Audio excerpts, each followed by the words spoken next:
All right, so here are the notes that you're going to be working on today.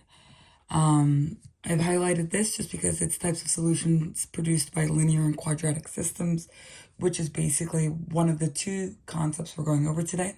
So first things first, wherever the two graphs of linear means straight line, quadratic is our parabola we've been learning about, and anytime the two cross, those are your solutions. So this intersected twice, which means there were two solutions. This one intersected once, which means there was one solution, and these two never touched. So there's 0 solutions, no solutions. You can pause this and get it down. All right, let's get down to here. So you can see that we're going to be graphing the following equations. This one's going to give you a parabola, and that one we're going to end up doing in this magenta color. And then this one is a linear equation, or straight line.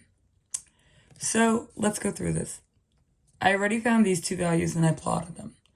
Next, in plugging in 0, I also get positive 1. So over 0 up 1 is my next point. In plugging in 1 to this equation, you can see the quadratic is using the table. So in plugging in positive 1, I will get 7.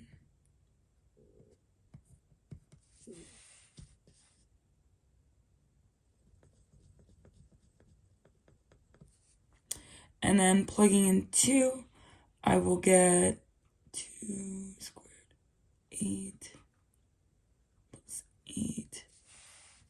I actually get 17, which is a high number and I can't graph it. So you can see here, I'm able to draw part of my parabola.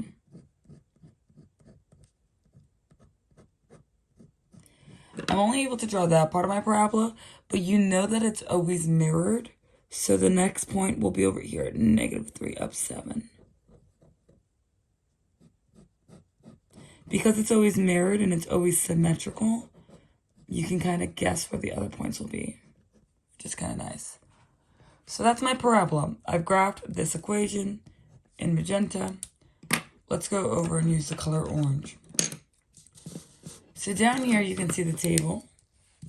We know how to do this. My m, or my slope, is 2 over 1, and my b is 5.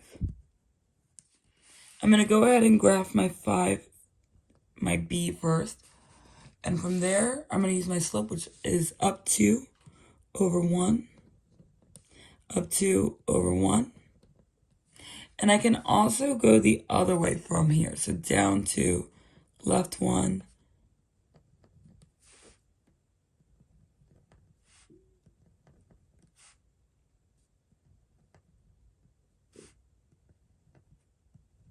just like that. All right, so now you're going to take a ruler or your protractor, and you're going to connect these points.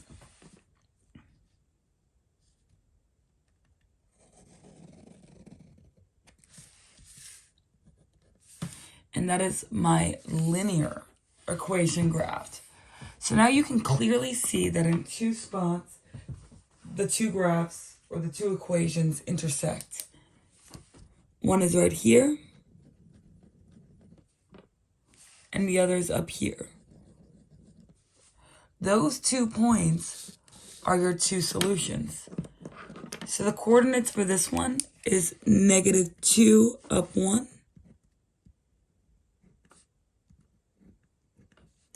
And the coordinates for this one is 1, 7.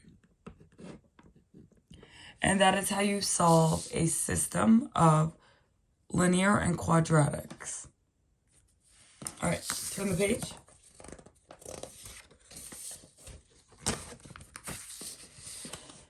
You could pause the video and just try these 3 right here.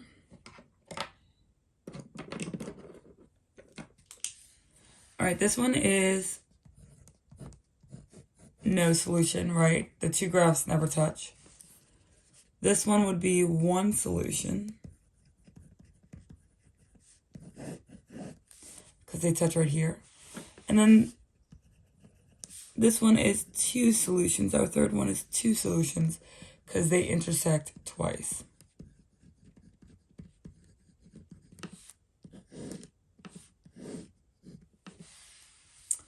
All right. Determine the solutions in the following. You can pause the video, try it on your own, and then you can wait for the answer.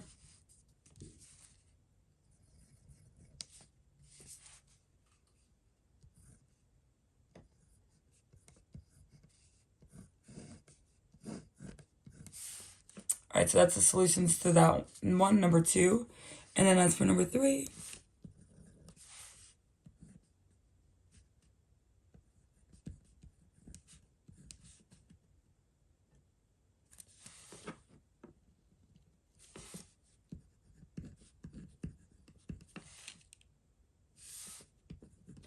all right, these should have been your answers. It's the points of intersection. All right, looking at number 4 on this page. Oop, this should say number 4, but it says number 3.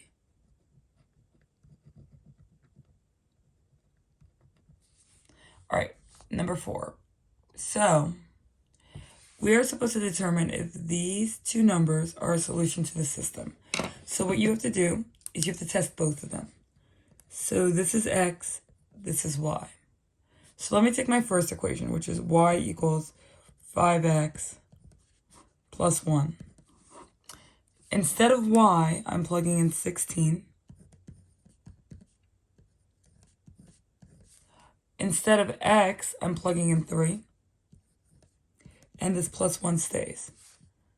16 equals 5 times 3 is 15 plus 1. 15 plus 1 is 16.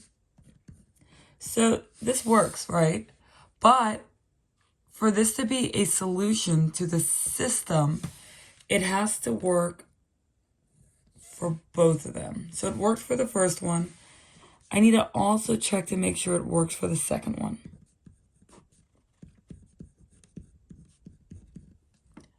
So instead of y, again, we're plugging in 16.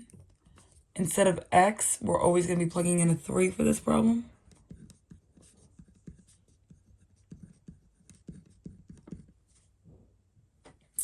Doing some simplifying work.